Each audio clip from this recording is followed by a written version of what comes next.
Nek be mau kasih tahu ini. Kasih tahu apa? Kasih tahu sudah. Bisa hidup model-model begini loh Nek. Yang model bagaimana? Kita dibawa buat orang yang berkuasa nih.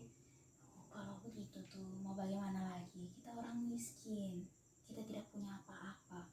Mau tidak mau kalau kita masih mau makan, masih mau minum, masih mau hidup, kita harus ikut dengan dorang. Ini bisa mau lah. Oh iya Nek. Nek ada ini apa toh? Apalagi kelompok pemberontakan toh yang kelompok petani tuh. Oh ada, bagaimana? Dia mau masuk Nek. Aduh adik, umur belum bisa sekarang ini nih. Yang masuk dalam nenek punya itu kelompok itu tuh harus orang yang umurnya sudah lebih dewasa, orang yang berpendidikan tinggi, orang yang punya aksesnya luas supaya bisa beroperasi. Bisa hidup terus begini.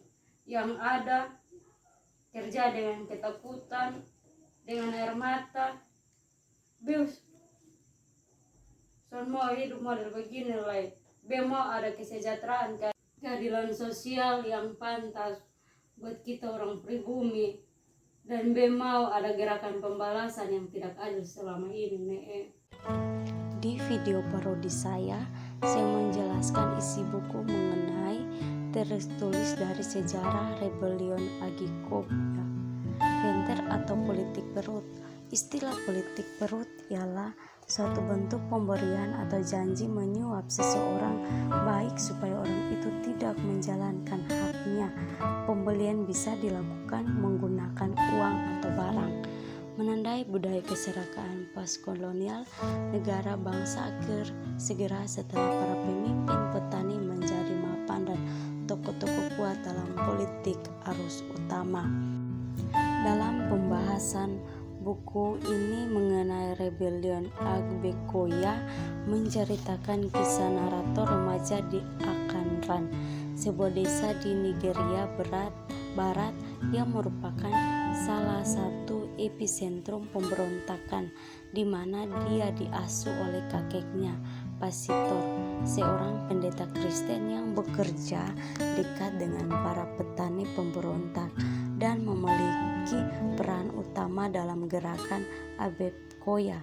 Sejak usia dini, para narator melakukan tugas untuk Pasitor dan terlibat dalam intelijen. Tugas bertujuan untuk menjadi militan penuh dan terlibat dalam peperangan yang sebenarnya. Pada tahun 1968, bagaimanapun narator adalah seorang remaja laki-laki yang tidak bisa sepenuhnya mengambil bagian dari gerakan bersenjata karena ini dibatasi untuk orang dewasa, tetapi yang pekerjaannya memainkan peran yang sangat penting dalam pemberontakan. Sejak awal, Agbekoya tidak dipresentasikan sebagai gerombolan massa yang kacau menyerbu kota dan gedung pemerintah, tetapi sangat tinggi gerakan petani yang terorganisir dan disiplin yang bertujuan untuk keadilan sosial. Ini membalas penggambaran resmi pemberontakan yang tidak adil ke tingkat perencanaan strategis, kompleksitas logistik dan terorganisasi upaya yang diperlukan untuk operasi yang sukses melawan butir utama aliran dan pengetahuan resmi pemerintah. Pertanyaan tentang menjadi bagian gerakan daripada pemberian catatan faktual berdasarkan arsip sumber adalah motif utama buku ini dan mulai muncul dari kata pengantar di mana para petani mulai mempersiapkan serangan terkoordinasi terhadap gedung-gedung negara dan protes publik di Ibadan, ibu kota wilayah tersebut. Narator menjelaskan asal-muasal gerakan dan organisasi petani ke dalam milisi yang sangat terpusat, disiplin dan sangat efektif. Saat masih muda, dia tidak diharapkan untuk mengambil bagian penuh dalam perjuangan bersenjata Oleh karena itu, dia tidak menjalani pelatihan untuk menggunakan senjata yang tersedia kepada para petani saat itu. Sebagai petani, mempersiapkan pemberontakan dan mengatur penduduk desa untuk berkontribusi pada kegiatan strategis yang sangat dan direncanakan dengan cermat menyerang kota. Bagaimanapun, titik balik yang tidak terduga terjadi menandai peran narator dalam perjuangan. Seperti yang diceritakan Paula, saya kehabisan keberuntungan pada 8 November mengubah arah partisipasi saya dan mungkin sejarah saya. Sebuah pistol dan ada di lantai bukan milikku. Aku tidak pernah memilikinya karena pistol bersikeras bahwa saya tidak boleh membawanya atau diberi satu. Semua orang di kelompok usia saya dilarang membawa senjata. Itu adalah apa yang para tertua setuju. Kami memiliki peran kami sendiri, peran yang sangat berguna sebagai mata-mata menjalankan tugas membawa pesan rahasia. Tugas terbaik kami adalah sebenarnya untuk lari.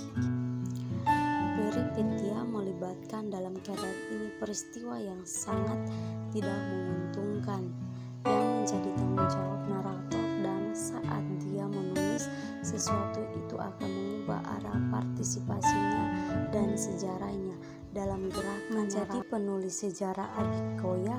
Titik sentral yang muncul dari pergantian peristiwa pertama yang dipertimbangkan sejauh ini. Narasi fiksi tentang proses di mana Velola sendiri menjadi pendongeng. Peripetia memungkinkan narator untuk melebihi perannya sebagai seseorang yang merupakan peserta sederhana dalam peristiwa sejarah. Jadi, sebagai militan dalam Agikoya, Toyin Velola dekat dengan operasi akar rumput dan mampu berbagi pengetahuan orang dalam secara langsung.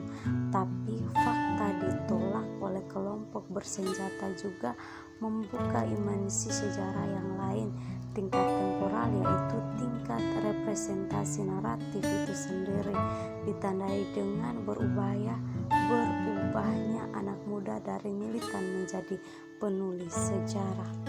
Dari Agikoya, untuk alasan ini, waktu sejarah disertai dengan waktu memori pribadi sebagai bagian integral dari struktur memori. Dari asumsi peran penulisan sejarah dari perjuangan, beralih dari militan menjadi intelektual militan, memainkan peran penting dalam menawarkan legitimasi ideologis, artikulasi diskursif, historis, kesadaran, dan bima gerakan yang lebih luas. Petani kekurangan sumber daya untuk manipulasi media atau untuk membeli pengaruh apapun sebagai rendah seperti kualifikasi pendidikan. Sebagai Myanmar yang mengadopsi peripetia mengganggu temporalitas catatan sejarah dengan menyeliding dengannya ingatan anamnestik dari narator. Waktu historis itu sendiri di dalamnya objektivitas non-sinkron dipandu oleh peripetia yang berkaitan dengan terungkapnya peristiwa tersebut. Kemenangan sekaligus kekalahan pemberontakan di kehidupan kembali sebagai pergantian keberuntungan tak terduga yang terjadi setelah penyerbuan yang terkenal kejam, penjara Nigeria, tempat tahanan politik yang tergabung di dalam gerakan sedang ditahan.